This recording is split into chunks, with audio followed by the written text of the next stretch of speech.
AI Expo Africa 2020. The event will begin in 3 minutes. Make yourself comfortable and get ready for a brand new experience. Welcome to AI Expo Africa's 2020 virtual event.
Welcome to iExpo Africa 2020 online.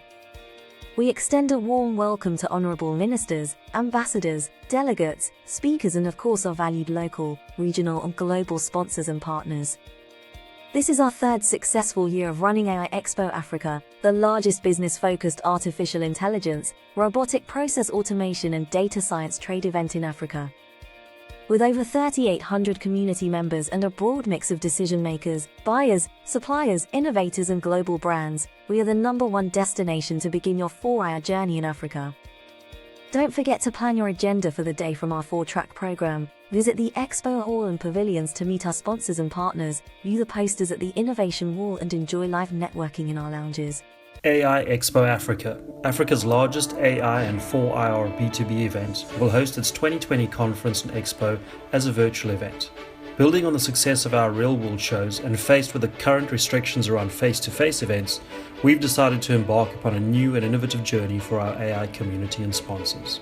The new virtual format has many benefits. Not only can we now reach a greater African continental audience, allowing many more delegates across the continent to attend AI Expo Africa, but an extended 30-day on-demand event will ensure greater engagement for our community, exhibitors and supporters. Added benefits like cost savings for sponsors and delegates, as well as detailed analytics for the show, ensure that AI Expo Africa has remained resilient in these times of crisis and created an innovative new way of doing business for our community.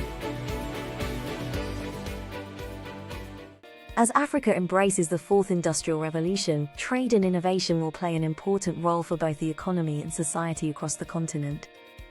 This year we have seen a greater international interest in our region, with our event playing a key role in the development of new trading partnerships, with suppliers seeking new buyers of services and products and expanding their market reach.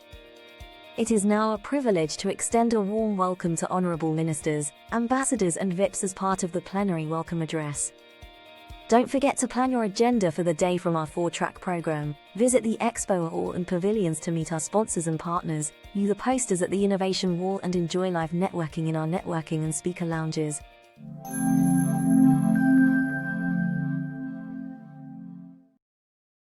Greetings to all of you participants in your respective areas.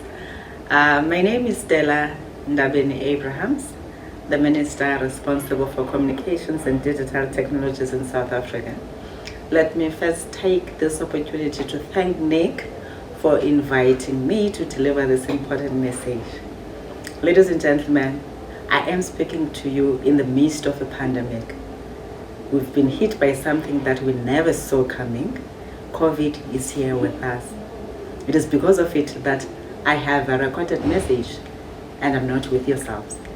In the last Expo, I had made a commitment that we'll be working together with my department and will be part of the organizing and the entire eventing. But hey, thanks to COVID, that we got to think about other creative ways of how can we really deploy the technologies that we talk about in order to achieve our objectives. As we all know, we are attending the AI Africa Expo 2020, which takes time at this crucial period that I spoke about. This is the only time that the entire world did not know what to do. Even those that are advanced, they didn't see this coming. They didn't even know how to react to it. Therefore, a new normal has been introduced to the world.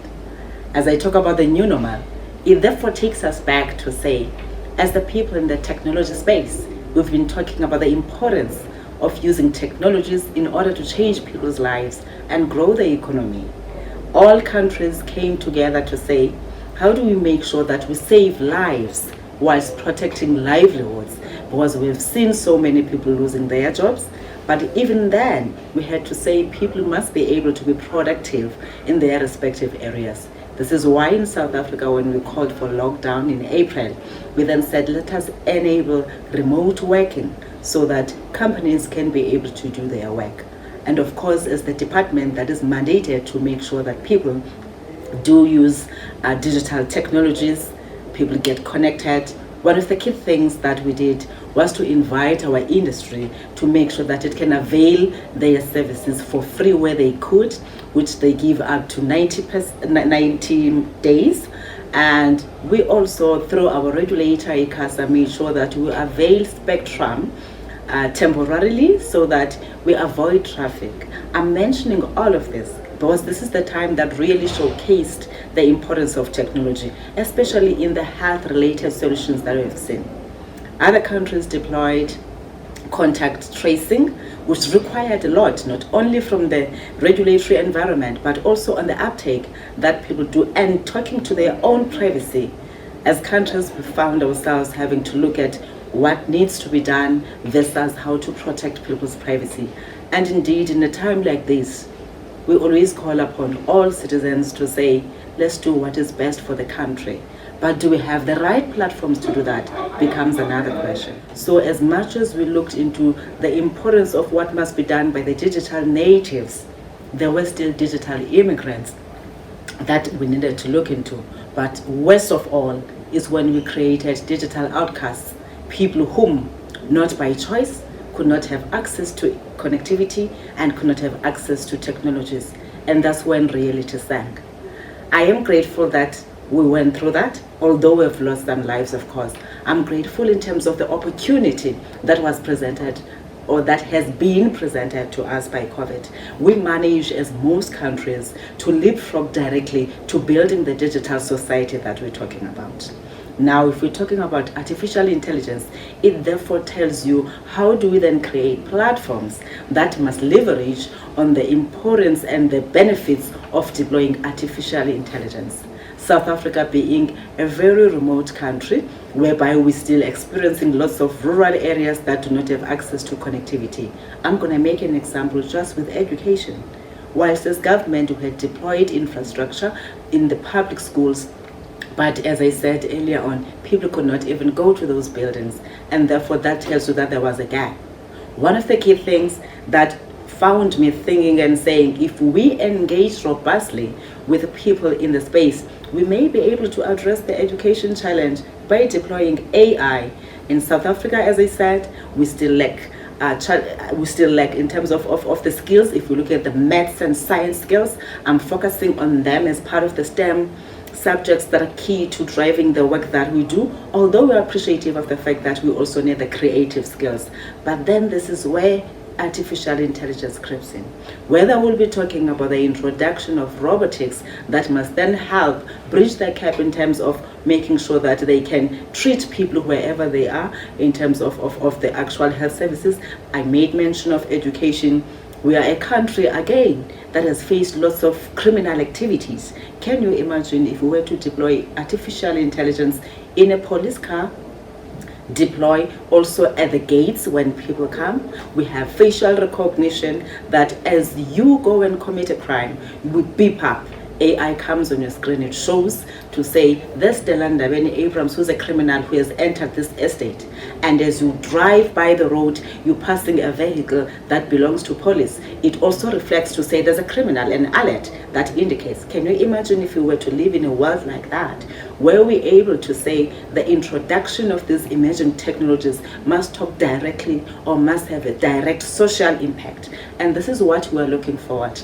As we're busy in this expo, I do hope that the deliberations that will come out of it will enhance the strategies that we employ as governments to make sure that we can deliver our best to our people. And of course, this is not something that can be led by government only. We are happy to partner with the experts because ours is to make sure that people get the best service irrespective of who offers them. I want to emphasize that. But as we talk about this deployment of artificial intelligence, there's other components that we also have to focus on. If we have to look into the ethics, for example, that must then go with it. We've got to look again in terms of the data that has been produced and collected, then how do we deal with it? This is why in South Africa, once more, we have said it's important that we come up with a data policy that's going to help protect data. At the same time, we have taken a decision to establish an AI institute whereby we will have lots of experts that must train people and therefore be able to say we find expression in terms of AI experts that must be able to then broaden the space in terms of looking into the social services that people must enjoy. And we are looking forward to your great deliberations, as I've said, the innovations that will be showcased. Last time I was blown out of whatever, but the good thing is this is our opportunity to shine. Let's build on the artificial intelligence to adapt to the new normal and really show the world that artificial intelligence is the future. Ladies and gentlemen, I may go on, but the reality is that this conference has to start. Let me tell you one thing, that the ANC government loves you so much, and we are really inviting all of you to join us in our quest of building a capable fourth industrial revolution army. Thank you so much. Dear friends, I am pleased today to be part of the opening of the third edition of the AI Expo Summit. And I'm even more delighted to do this alongside the Minister of Communications, Telecommunications and Postal Services, Thembisile Stella Ndabeni Abrahams, the Western Cape Provincial Minister of Finance and Economic Opportunities, David Menier, the Vice Chancellor of the University of Johannesburg, Deputy Chair Presidential 4IR Commission, Professor Chilidzi Marwala, as well as my colleagues from Switzerland and the Netherlands. Even with the virtual format of this year's exhibition. And yes, we won't have the pleasure of playing with one of the robots from the French world champion robotic football team this year. But still, the AI Expo Summit is a very special moment. It's a moment to reflect on this technological field that plays a major role in the evolution of our contemporary societies. The impact of artificial intelligence on our lives is already a reality.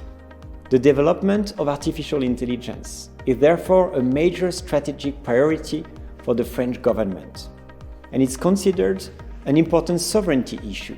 That is why the French President Emmanuel Macron underlined this in the opening address at the AI for Humanity conference held at the Collège de France in 2018 and last October at the Global Forum on AI for Humanity. France will invest more than 1.5 billion euros in this area by 2023. Artificial intelligence is also a major focus for international cooperation and a focus shared with South Africa. President Cyril Ramaphosa, who recently received the report of the Presidential Commission for the Fourth Industrial Revolution, recalled the key role of these technologies in the country's economic recovery. As such, South Africa will be positioned as both an adopter and innovator of solutions that will have impact and relevance nationally and globally. Our participation in AI Expo for the second consecutive year, one of the most important trade fairs on the continent dedicated exclusively to this technology, was therefore essential. But we are doing it a bit differently this year. While exhibiting French expertise is a component of our participation, this year we want to strengthen our support for young African and South African talents. Thus, the 3 young South African startups, laureates of the Young Enterprise Initiative Program, RAFTA, 3D IMO and Ubiquity AI, which we launched here last year, will have their own e-booth in the French stand.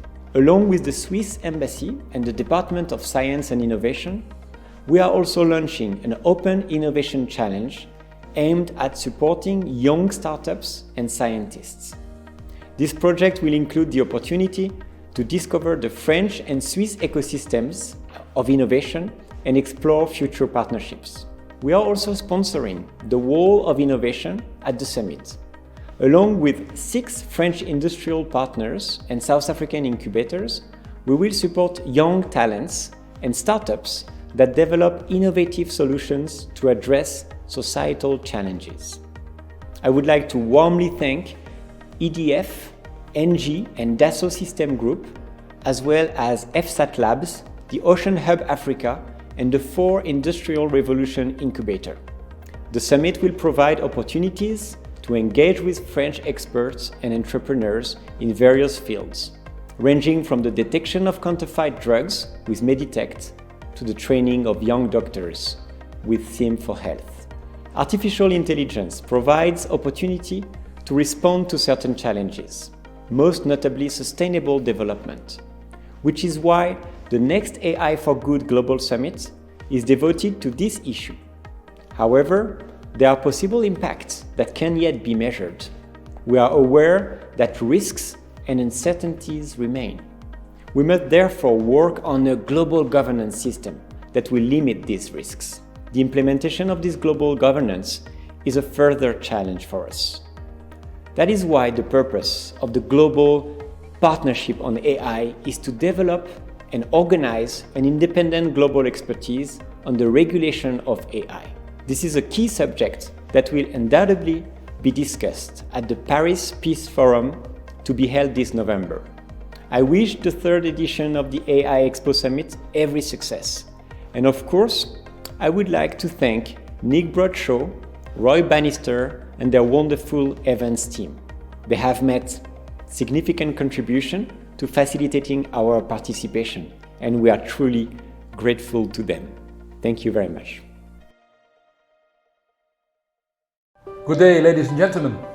I'm very happy to be here with you, be it online, and to say a few words of welcome.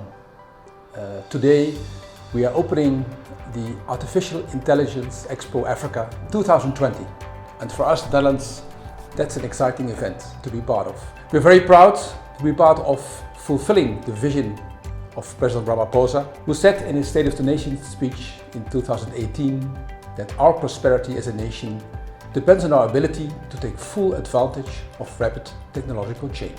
Artificial intelligence is no doubt set to become the defining technology for the future, and it will make a substantial contribution not only to economic growth but also to our prosperity and our well-being. It will also be of huge assistance in dealing with societal issues in areas such as aging, climate change and healthcare. One of the nice examples is in the Dutch city of Zwolle, where about 3,000 thrombosis patients are doing self-measurement and remote care, and this results in less pressure on outpatient clinics, and also we can hospitalize these people when they really need to be hospitalized. At the same time, we must not close our eyes to challenges such as the protection of fundamental rights, including privacy, non-discrimination and autonomy. The Dutch approach is based on three important principles. First and foremost, we need to recognize the human side of digital transformation. It's about more than technology. Digital transformation depends on building a new culture, on building new relationships, new ways of working. The second principle is that as a government, we cannot do this on our own. If we want to make most of the opportunities offered by digitalization, we need to work intensively with the private sector and with civil society. A good example is the Dutch National Blockchain Coalition. The advantage of bringing all parties together is that you can take all the concerns, but also all the great ideas into account when you're making a new policy. Digitalization offers a wide range of opportunities for companies to operate globally where this was previously not possible. For example, many small businesses and startups can now export their products and services worldwide thanks to digital platforms. But if we want to operate worldwide, we also need to understand the local context. We need to listen and understand both local needs and also the local strengths. But what is also very important is that we need to understand the local context. We need to listen to understand both local needs and local strength. And we are committed as the Netherlands to work together with our local counterparts to contribute to finding and co-creating answers to the many challenges that are posed by the fourth industrial revolution. I want to tell you about a very exciting project that we are having in Ethiopia, where 300 local coffee bean growers are participating in a blockchain pilot at the initiative of a Dutch fair chain business. Blockchain enables data to be managed and increases transparency and mutual trust among the chain partners. And as a result, the number of intermediaries and the administrative burden are reduced. This enables growers to have more control over the quality, production and distribution of the coffee and to increase their income. Earlier this year, we held a co-create design event in Langa in Cape Town, where we tackled the complexities of the fourth industrial revolution in the African context. The theme was towards digital inclusion, and the consensus among participants was that the fourth industrial revolution is already very much with us in South Africa and in the rest of the world. And it is fundamentally impacting on the way people live, work and interact with each other. But we need to avoid a widening of the gap between the digital haves and the digital have-nots. Lower data costs and investing in digital skills can help narrowing the digital divide. So this year's AI Expo Africa brings an exciting opportunity to our Dutch business community to be part of South Africa's quantum leap into the future.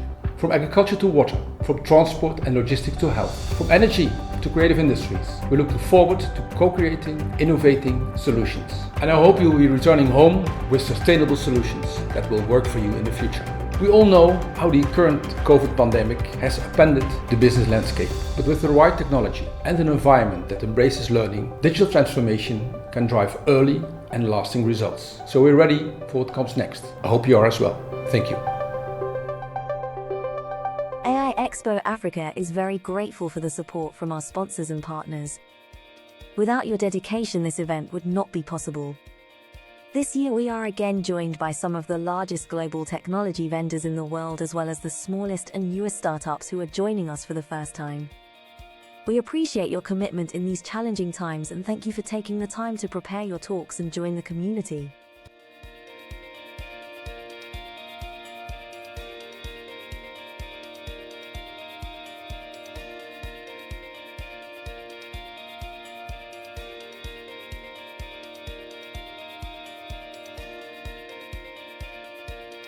There will now be a short 5-minute break while we wait for our plenary keynote speakers to commence at 9:30. You now have time to make a coffee and take a leg stretch. Don't forget to plan your day and create your custom agenda from our packed 4-track speaking program. You will be notified when each talk is starting so you do not miss listening to our global speaker lineup. Take time in the breaks to view the posters at the Innovation Wall and enjoy live networking in our networking and speaker lounges. Finally, make sure you visit the sponsors and exhibitors, download content to your digital delegate bag and chat to the vendors and staff about their products and services. We hope you enjoy the show.